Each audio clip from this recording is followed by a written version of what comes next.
Hello again, Gills fans, and welcome back to another Monday review. As you can see, I am on my own this morning. Boz is at work, working late unfortunately, so he's unable to join me this morning.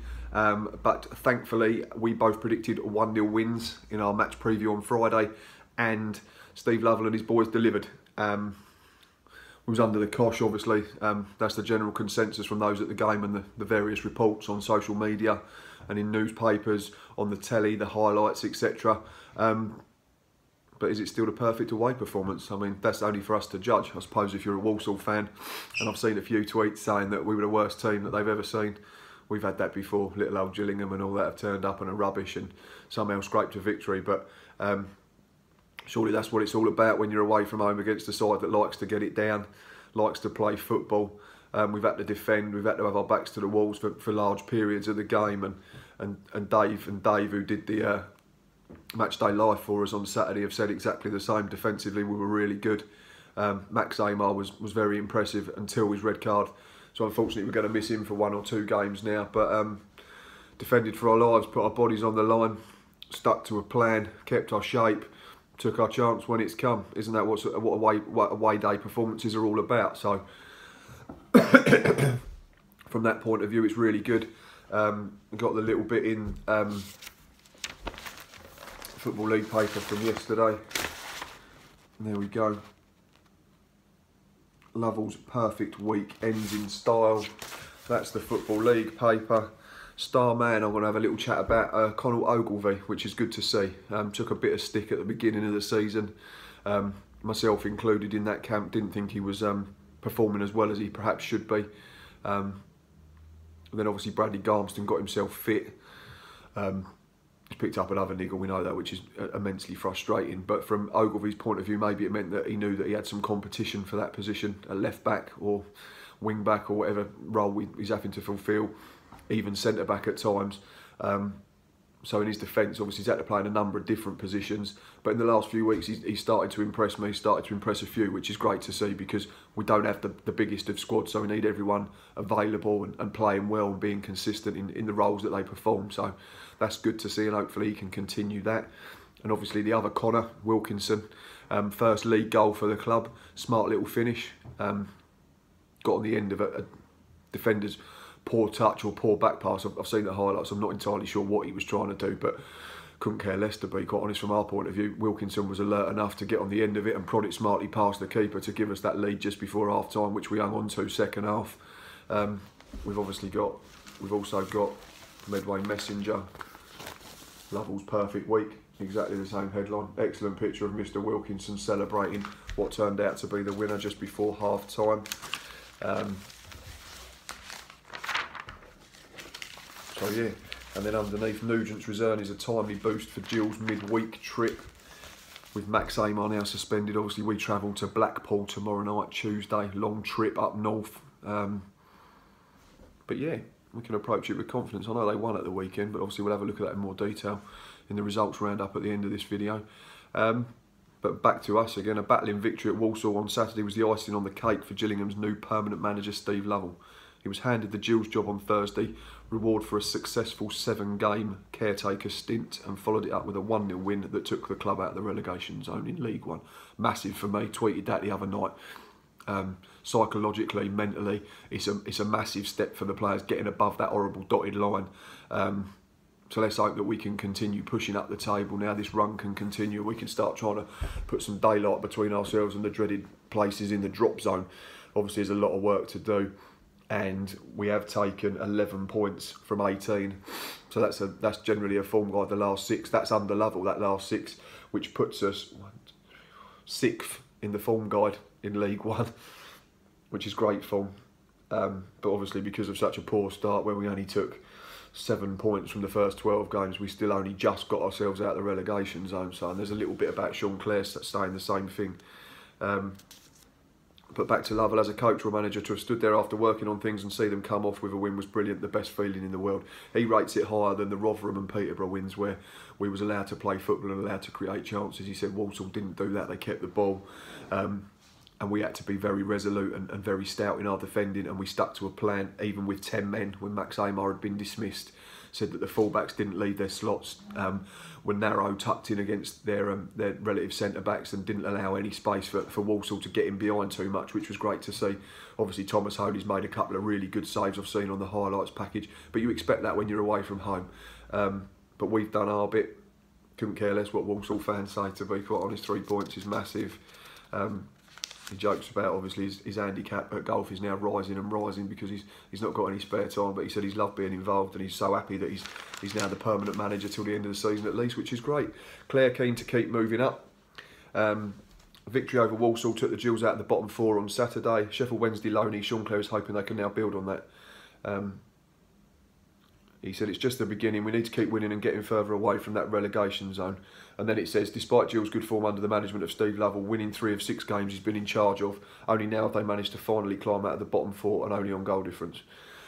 Yeah, it is frustrating. And again, you can go back to Steve Lovell and out what a good job he's done, but the only thing he's not done yet is won a league game at Priestfield. So if he can start doing that, then obviously we can hope to start jumping places a bit quicker, because looking at the table, if we'd even just beaten one of Bury or Northampton, that's an extra couple of points. We'd be around 17th then, and suddenly it'd look a lot healthier, but we didn't. We have another chance on Saturday when we host Oldham, but they're absolutely flying under Richie Wellens as well, and in fact they've got exactly the same record as us over their last 6, which is played at 1-3, drawn 2 and lost 1. So they've scored 5 more than us in that time, but they've conceded 5 more, so could be an interesting game Saturday. But obviously we've got Blackpool to think about first. A bit more about Sean Clare saying, last week Lovell declared his desire to keep Clare at the Gills for the remainder of the season, something the player is open to. He said, we've had a couple of talks, nothing cemented yet, but he has shown that he is keen for me to stay. I am grateful to him to give the game time, and I would like to pay him back by trying to stay if I can. I feel I'm doing well, but there's always room for improvement. I hope I'm showing what I can do. I'm trying my best every game. Steve has trusted me, whether it's at right back or in centre midfield, so I'm happy to be here. I said to Boz last week, and he's been saying it for weeks and weeks, we need to get it sorted early doors, because there's probably people having a look at him a little higher up than us, no disrespect to us, but he's been very good. Excuse me. Goal put Connor on the right path. A little bit about Connor Wilkinson again. A first league goal. It says at Blackpool, but I think it means at Walsall, excuse me. Is the first of many hopes, boss Steve Lovell. He says that he wasn't too happy with both Wilkinson and Tom Eaves in the first half. Had a little go at them at half-time interval and said that he just wanted the ball to stick a bit more. And second half, he said they listened, couldn't fault them for work rate and effort though. So it's an assist for Tom Eaves and a goal for Connor Wilkinson. So very early signs, but shows that it could potentially work as a partnership, even though they are 2 big men. I think Connor Wilkinson is a slightly different player to Tom Eaves. Lovell's magic touch for Gills, that's the match report. Gills' impressive form under Steve Lovell continued on Saturday. Even when his team are second best, as they were for the first half at Walsall, they still managed to take the lead. Talks about Lovell, the tinker man, and changing things up, showing flexibility and adaptability again, which is brilliant. And obviously it's helped us get a result. Same as last week, we weren't our best at home to Bury, but we kept changing the system, and as long as you're not doing it too much and for the sake of changing things, but obviously it helped us earn a point late on, so you could say that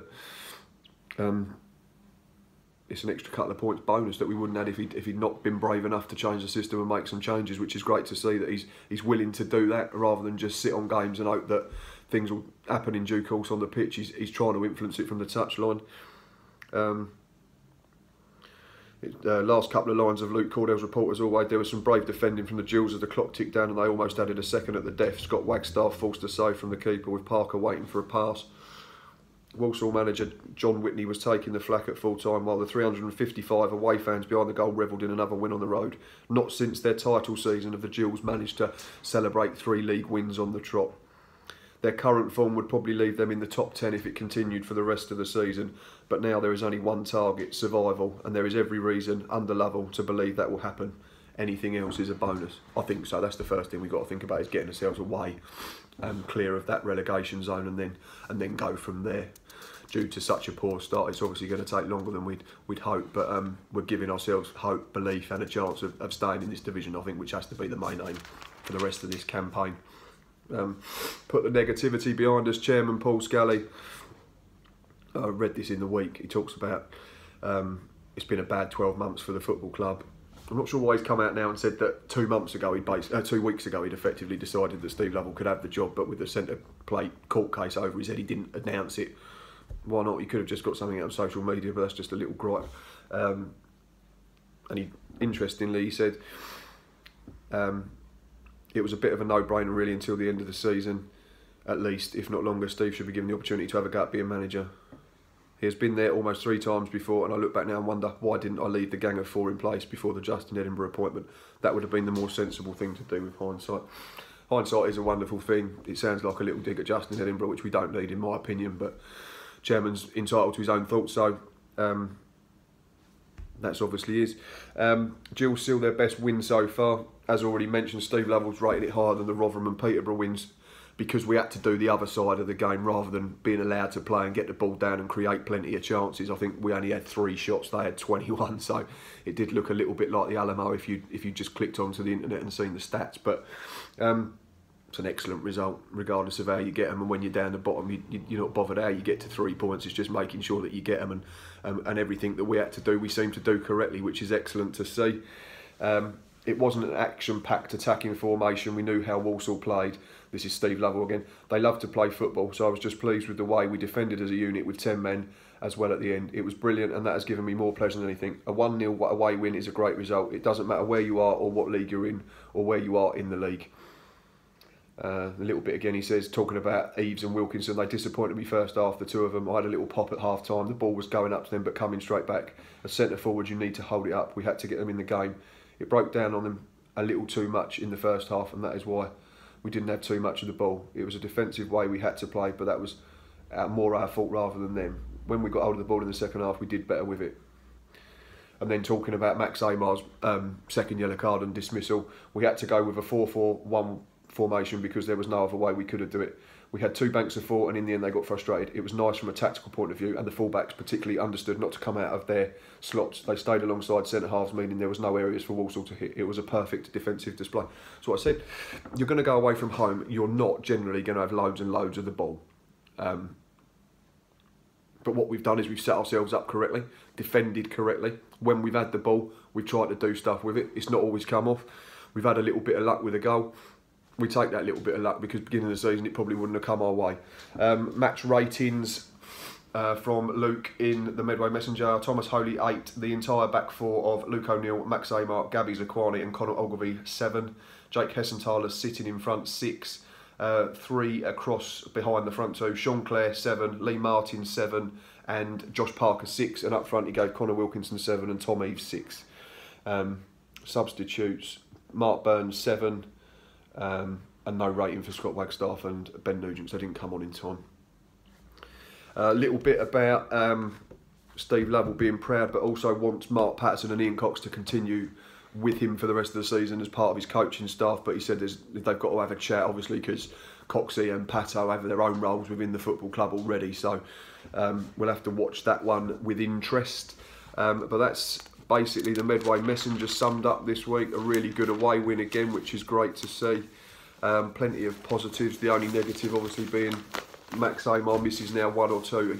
I think he gets a ban automatically because of totting up 5 yellow cards for his first caution, but then the red on top of that. I'm not sure if that means he now misses Oldham as well, which would be frustrating because he has been really good now for a very long time, apart from the early part of the season where he took some stick, and I've said before I thought it was a little bit harsh, but he then got moved into centre midfield and he excelled in there. I thought he was really good. And then obviously with the injuries to Alex Lacey and Ben Nugent, he's had to go back and play centre half again, and he's been really good alongside Gabriel Zakwani on the whole. So it'd be a shame that he's going to have to miss football matches and miss minutes after getting a consistent run of games and form. But Ben Nugent's back, so fingers crossed we can get him involved. It at least gives us an option, whether that's from the start or from the bench tomorrow night and Saturday night. That's another body back. And I think Steve Lowell said that Alex Lacey's not too far away either, so that'd be another option, which would be great to see. As I've already said, form table, we're up to 6 over the last 6 games, which is great. Team of the week, Connor Ogilvie got into that in the Football League Paper, which is excellent to see. I think I saw on Twitter as well that Thomas Holy was named in the Sun's Team of the Week for League One, so that's another one, another bit of good publicity or credit. So for Thomas Holy, who we know has been really good this season on the whole. But now we're going to do the results roundup in alphabetical order as always. Right, Bristol Rovers at home to Wimbledon. Probably went against the form book a little bit there because Bristol Rovers lost 3-1. 2 ex-Gills players netted in that game, Andy Barcham and Cody McDonald. So he's got 2 in a week now in the league. So he seems to be up and running. It is approaching his time of the year, Cody. Next result down, Bury 0, Blackburn 3. Went with form. Bury are rock bottom, suddenly look a bit adrift. Blackburn into the playoffs, 2 assists and a goal for a certain Bradley Dack, who is really finding his feet up there now at Ewood Park, which is great to see. Charlton 2, MK Dons 2. Really late penalty equaliser in that one for MK Dons. Kieran Agard at the double. I think it was like the 97th minute as well. So that's probably a better point for MK Dons. They're in 13th now. Charlton are still 5th. Fleetwood 0, Doncaster 0. One you'd have expected Fleetwood to win at home, but they've been a bit in and out. So that's a good point for Doncaster on the road and a good clean sheet. Northampton 0, Scunthorpe 3. Their little recent run of good results came to a shuddering halt at home to Scunny. So Northampton dropped back into the bottom 4, which is great, to be honest, means we're out. So Oldham 3, Rochdale 1, went with form. Oldham up to 15th now, absolutely flying under Richie Wellens. Rochdale 3rd bottom. Didn't see that coming beginning of the season. They're really, really struggling, and they say after sort of 15 games, that's where your season's going to end, or you know you're going to get a fair idea of where teams end. So they're right in trouble at the moment. Rochdale, Keithfield's got a big job on his hands. Peterborough, after their flying start, we did say that they tend to drop off and they have these big patches of inconsistency. They are 4th bottom in the form table and they lost 1-0 at home to Blackpool, who themselves weren't in great form until then. They've only won 2 of their last 6, back up to 12th. Plymouth, after their recent revival, excuse me, this runny nose is doing my head in, got absolutely battered at home to Oxford. 4-0 to Oxford, who hadn't been on the best run of form themselves up until the weekend, but they're having a good season. Oxford, they're just outside the playoffs now in 7th, and Plymouth are 23rd after Saturday's result. Brett Pittman again, scoring loads of goals in this division. He's up to 12 now for the season. He's only 1 behind Kiefer Moore. Second half goal, them a hard-fought 1-0 win at Fratton Park over Southend. Could have gone either way. Both are mid-table at the moment, really, 10th and 14th. So good home win for Pompey. Shrewsbury bandwagon continues to roll on and on and on and on and on and on and on. Paul Hurst there played over 400 games, I think, for Rotherham, went back, got an excellent reception, I do believe. Probably not quite such a good one at the end. Another ex-Gills player, Stephen Payne, injury time winner for 10-man Shrewsbury. They won 2-1, they're 4 points clear of Wigan now. Walsall 0, Gills 1, we've already done that. And the last one, big clash up near the top, was Wigan against Bradford. Finished Wigan 1, Bradford 2. Late winner there for the Bantams in injury time, I believe. So that's an excellent result for them. They're up to 3rd within 3 points now of Wigan. Just noticed though that Shrewsbury and Wigan have both got games in hand over Bradford and Scunthorpe, who are 3rd and 4th. So they could pull away a little bit if they both win their game in hand. Right, in terms of performances this week, I'm going to go for individuals. I'm going to go X1 of ours, Bradley Dack, 2 assists and a goal in their 3-0 win at Gig Lane. Really finding his form now. I think he's got now 5 goals and 4 assists for the season up there, so he's doing really well. One just underneath that, bit of credit to Kieran Agard. I think he'd gone 20 plus games without a goal, but he was at the double at the Valley at the weekend to earn his side a point. And one more individual performance. Or we might have to just go to teams straight away. Actually, I'm going to put, is it Owen Doyle in Oldham? Scored an absolute worldie in their 3-1 win. He also scored 2 in the game. And he's up to 11 for the season. Been really good since arriving. So yeah, that's my 3. Bradley Dack, Kieran Agard and Owen Doyle. 3 individual performances. In terms of team performances, I'm going to put Bradford in. That's a massive result, going away to Wigan. It's their first defeat at home this season, Wigan in the league. So Bradford, going to put Shrewsbury in as well. It just their form just continues and continues and continues. They had to play with 10 men in that game, and they managed to steal a last-minute winner at home away to Rotherham, who are right up there as well. I mean, a point for Rotherham would have, or a win would have put them inside the playoffs, so that's a massive result for the Shrews. And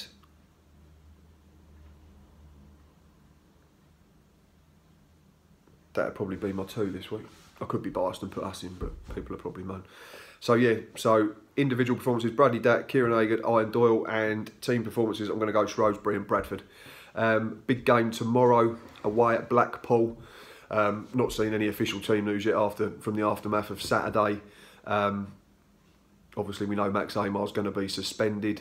Other than that, we should be pretty much the same players available as we had at the weekend. I can't see Steve Lovell changing the team a great deal. He might tinker with a system, maybe go up against what they do, I'm not sure yet. Should be an interesting game. It's a long old trip, fair play if you're travelling up for that one on a Tuesday night. Approaching December, it's going to be chilly. In terms of a score prediction, I'm going to go 4, because they won at the weekend, which just give them a bit of a boost, and their home form's pretty good. They've won 5, drawn 1 and lost 2 at home. But then away from home, we've been very good under Steve Lovell.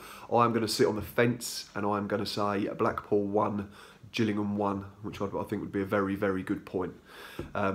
Let us know your thoughts on tomorrow's game, what you think the predicted lineup should be, should we make any changes, score predictions, can we go there and win, can Steve Lovell make it 4 league away wins on the bounce, that would be incredible. As always, thanks for retweeting, liking, subscribing. Up to 569 YouTube subscribers now, I think, which is absolutely brilliant. So thanks for all your support, as always, and until next time, up the Gills.